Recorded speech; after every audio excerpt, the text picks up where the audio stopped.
Oh, okay, let's try and make a demo video. This is a first ever, I guess. So let me zoom in. We're going to talk about the Kareishuu oscillator from Nonlinear Circuits. If you know anything about NLC, there's a lot of fun in the naming. This one is definitely along those lines. Kareishuu is Japanese slang for the smell of old age. So imagine walking into a nursing home, I guess. Anyway, this is a triangle core oscillator from Nonlinear Circuits, all analog. It's based on the LM13700 OTA chip.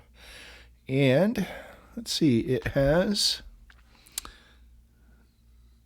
main frequency.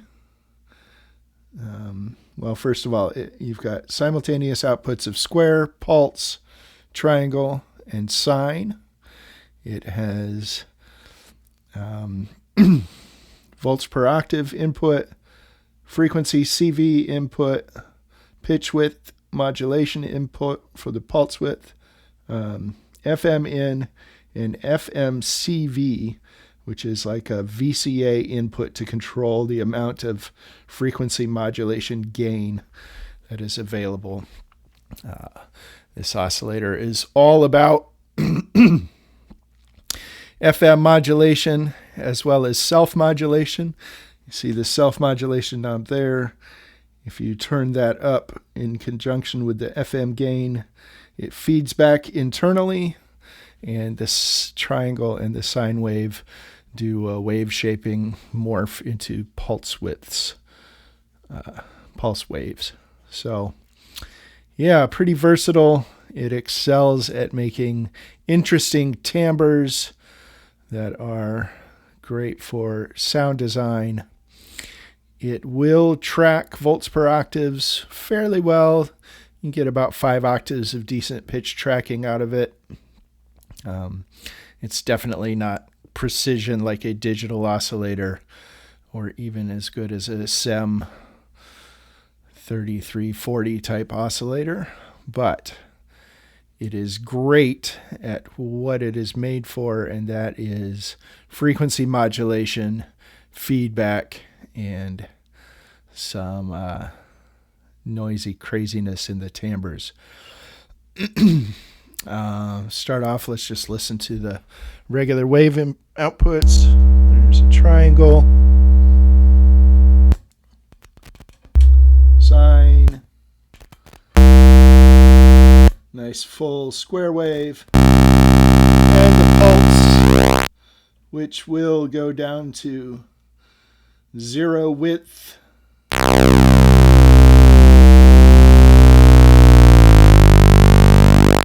In both directions, kind of a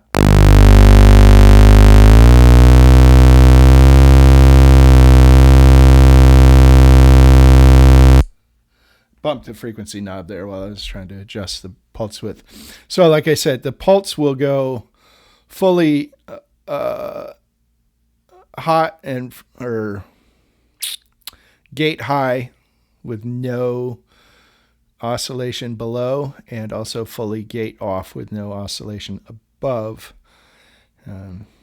This can be used in conjunction with the pulse width modulation as a feature to, make some interesting rhythms by turning the wave on and off. Also, I don't know what else. Oh, well, let's listen to the self-modulation for a second.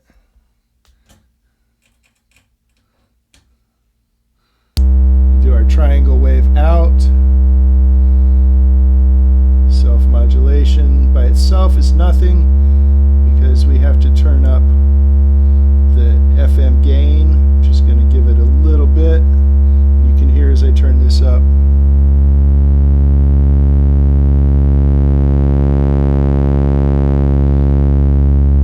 We modulate from triangle to kind of a pulse wave. Turn this up.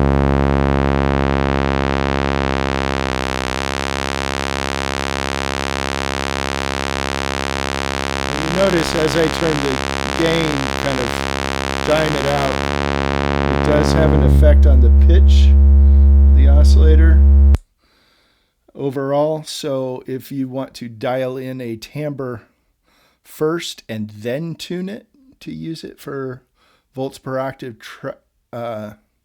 tracking kind of sounds, it's best to get that timbre set up first and then start using your CV pitch in for your volts per octave. Although I found that if I tune it kind of, so there's just a little bit,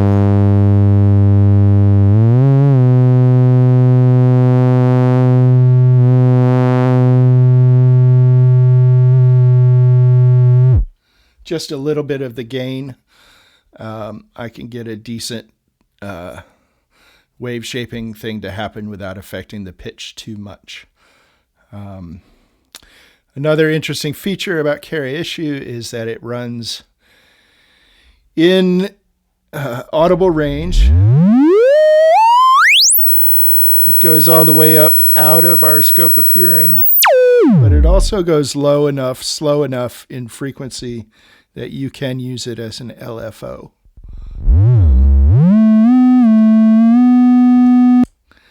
I've got a unlabeled Kareishuu right next to the one I'm demoing. Let me patch a tiny bit of sine wave at LFO speed into our primary oscillator, and you can hear using the regular frequency CV for vibrato. So it's not the slowest LFO in the world, but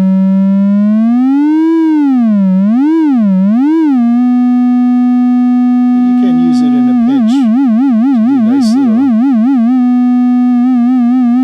vibrato stuff. And of course, you go all the way up in frequency modulation.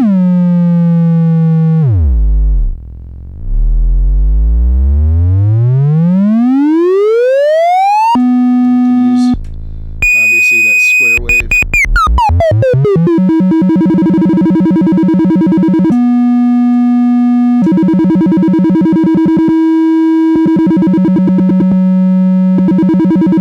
Pulse width modulation. Anyway, so let's get into, I don't know, a little bit of, we'll do some regular sounding stuff, I guess. I'm just going to send regular, I tuned this myself using a tuner. 5-step sequence in.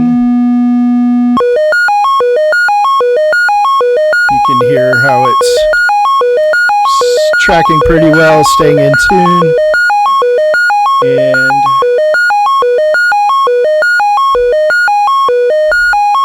I should mention this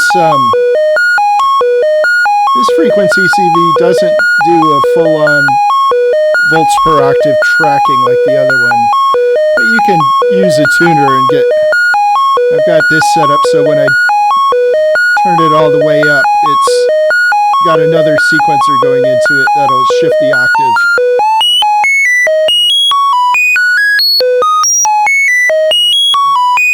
So I've got kind of a, I'm going to turn that down a little bit, kind of a 3 against 5. I've got a 5-step sequence and a 3-step sequence that's changing the octave.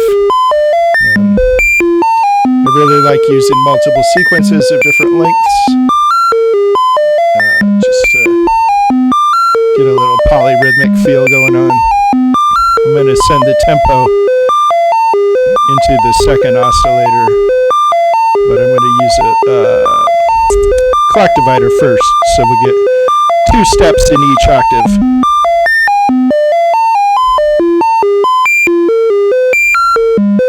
Take the first sequence out. You can hear what the one going into frequency CV is doing.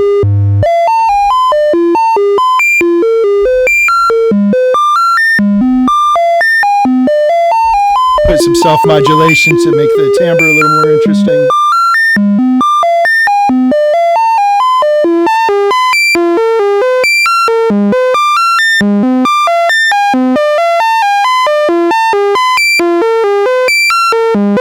sounding oscillator.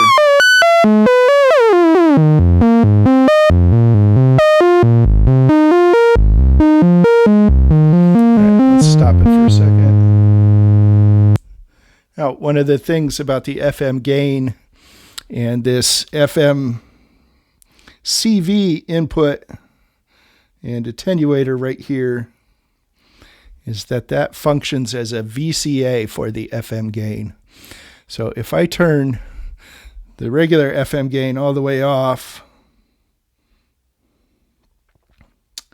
and send, I'm going to send an envelope into the FM CV right here. And use the same clock as our sequencer to trigger it.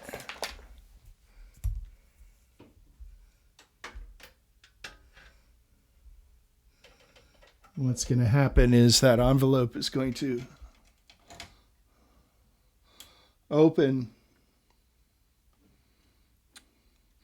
That envelope's going to open up the self-modulation FM gain just when it, with the shape of the envelope instead of having it play all at the same time.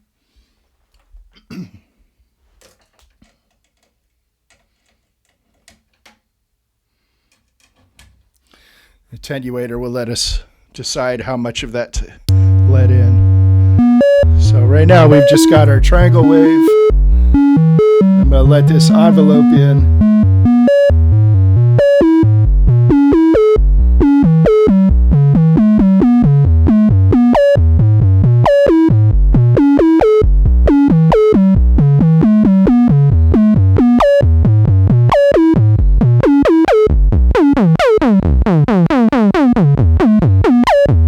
Some nice plucky sounds.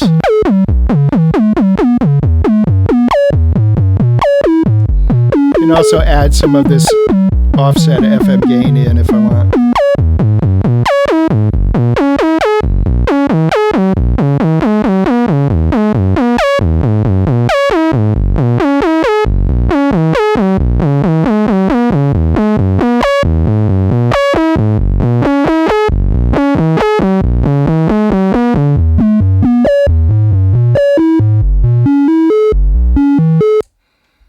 Cool sound design stuff.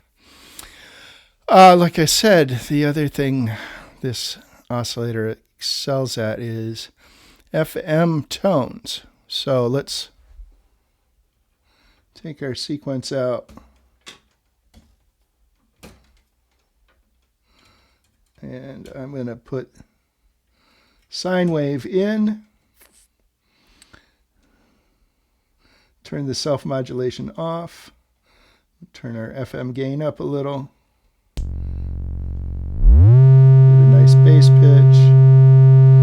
And turn some FM in.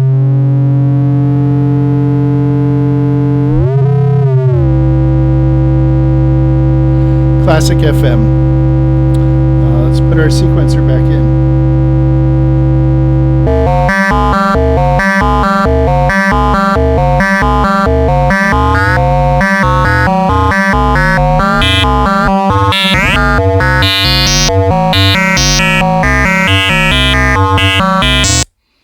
Now we can do the same thing and have the envelope control when the FM goes in. Let's patch that up real quick.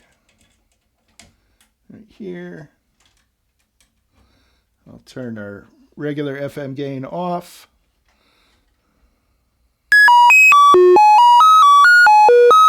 Now as I open up the CV input,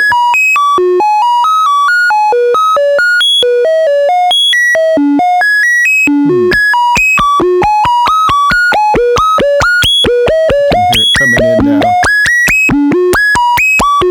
get a little sustain on that envelope.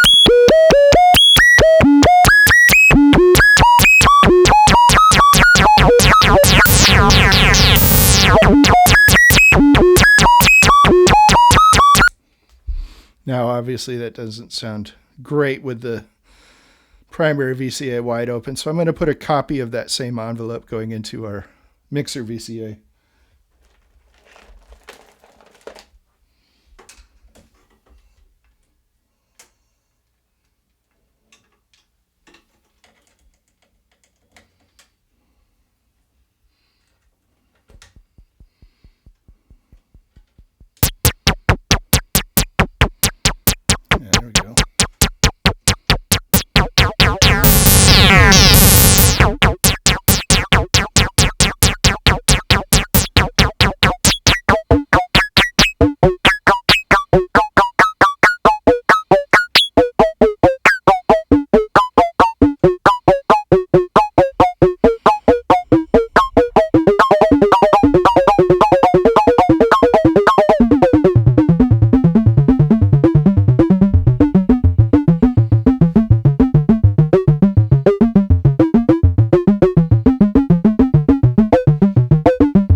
add a different sequence to our modulating oscillator.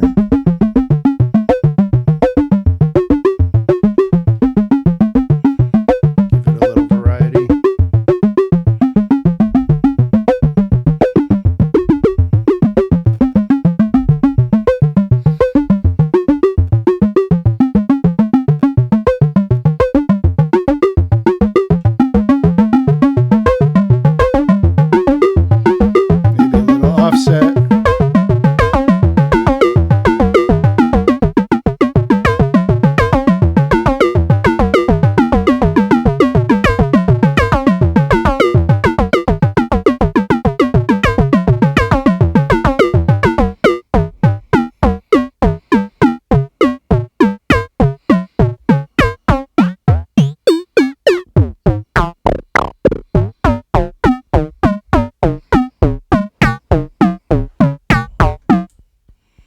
Yeah, cool. All right, I'm going to probably take a minute and set up this next patch. It's a little involved, but I will show you my favorite. This will be one of my favorite Kareishuu patches.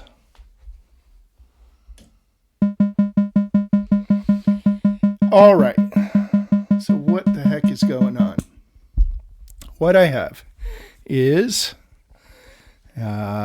Kareishuu is going through a VCA, and an envelope, a looping envelope, is opening and closing that VCA. The looping envelope has an end of cycle output that is triggering a sample and hold. The sample and hold is triggering the pitch of Kareishuu, and I'm using the frequency CV, so I can turn it on and off or adjust the amount, attenuate it. Another output, a separate, different output of the sample and hold, is going into the decay time of the envelope to change the rhythm in a chaotic way. And then I'm going to use a second oscillator to FM the Kareishuu, and that is going to have its frequency controlled by another sample and hold output. Let's just listen to this one Kareishuu and how the envelope is changing and how the frequency is changing, and then we'll get into the duplicate patch and the cross patch and that sort of modulation going on. Here's what it sounds like. Okay, that's just the envelope looping. Its end of cycle is triggering the sample and hold. If I turn up the pitch information or the frequency CV attenuator, I can let that variation in pitch in. And now I will turn up the decay modulation on the envelope, also from the sample and hold.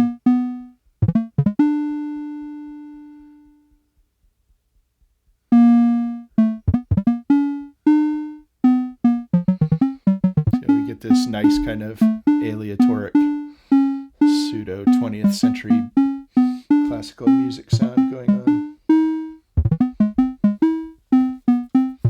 Now, I have an entire duplicate of this patch running right next to it on the Kareishuu to the left, and that one sounds like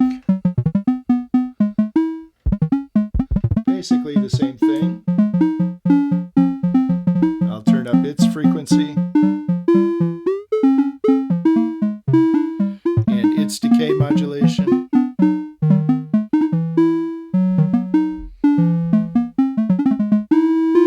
Now I'm going to pan them left and right.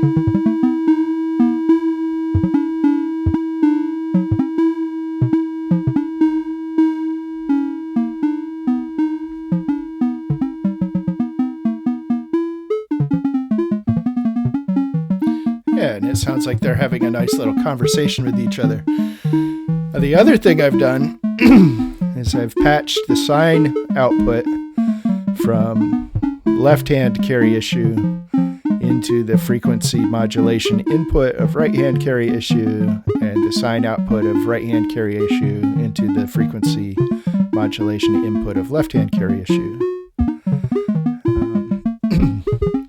So I'm going to have them start to frequency modulate each other.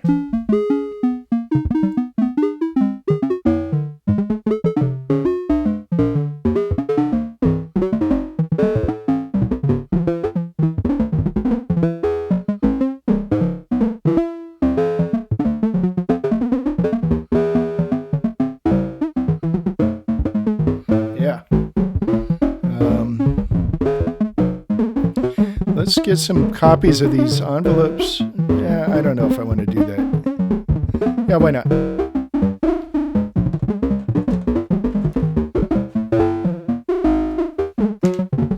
Copies of the envelopes are going to go into the CV inputs.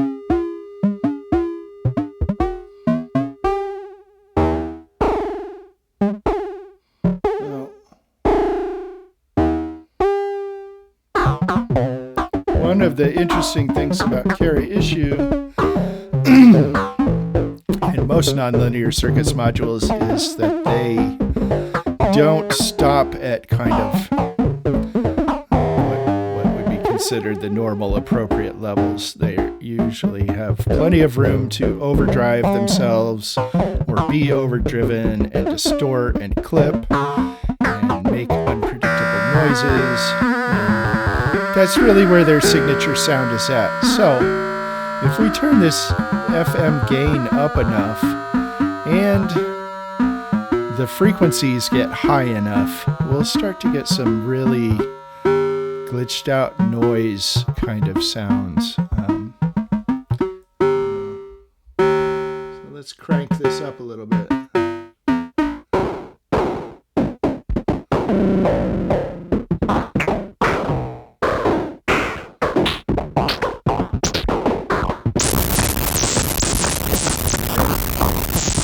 Now we're starting to get into some of the sounds that nonlinear circuits might be known for.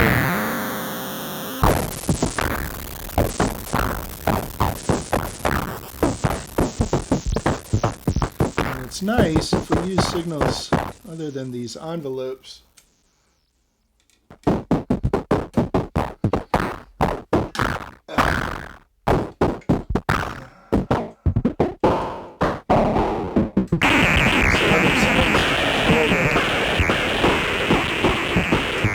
Modulation, things that are bipolar and go into negative territory, we can actually get it to like go in and out of making these noisy textures and back to something more tonal.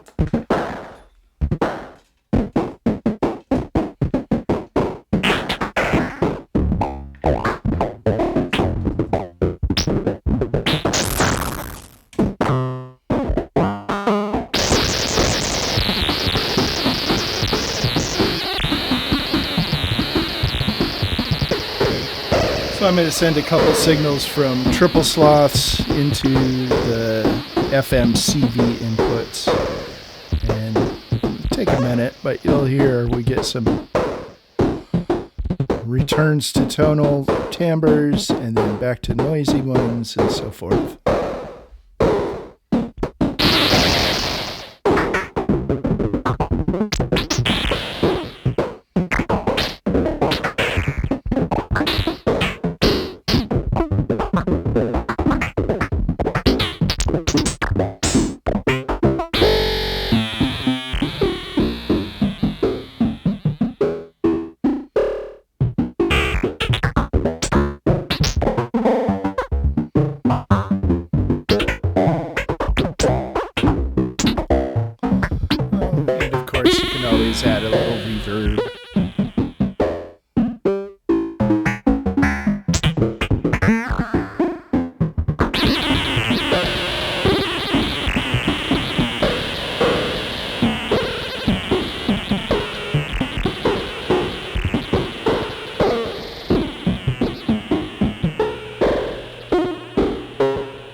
don't have to have two of them self-modulating each other. You can, or cross-modulating, you can always just get that effect with one of them and any type of modulating oscillator you want to use.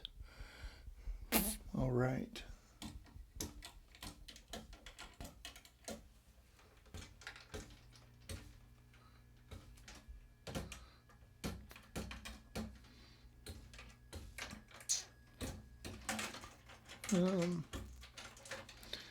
All right, well, hopefully that's a decent starting point. I think the fundamental thing to remember about nonlinear circuits is that almost everything is always DC coupled.